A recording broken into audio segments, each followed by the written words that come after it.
দর্শক, আমি এখন ঐতিহাসিক ৬০ গম্বুজ মসজিদের পশ্চিম পাশের দেওয়ালের কাছে। আপনারাও অনেকে এই দরজাটি দেখেছেন, কিন্তু কারণটা অনেকে জানেন না। তাই আজকের আমার এই ভিডিও। আমি পূর্বের ভিডিওতে বলেছি এই ঐতিহাসিক ৬০ গম্বুজ মসজিদটি খলিফাতাবাদ রাজ্যের দরবার হিসাবেও ব্যবহৃত হতো। হযরত পীর খান জাহান আলী রহমতুল্লাহ এই ৬০ গম্বুজ মসজিদ তথা খলিফাতাবাদ রাজ্য এখান থেকেই পরিচালনা করতেন। হযরত পীর খান জাহান আলী রহমতুল্লাহ দরবারে আসার আগেই লোকজনে পরিপূর্ণ হয়ে যেত।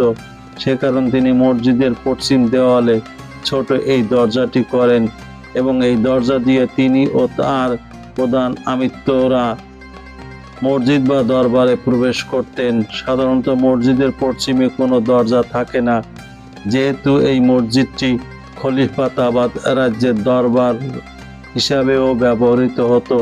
তাই ৬০ গম্বুজ মসজিদের পশ্চিম পাশে এই দরজাটি বর্তমানে বন্ধ।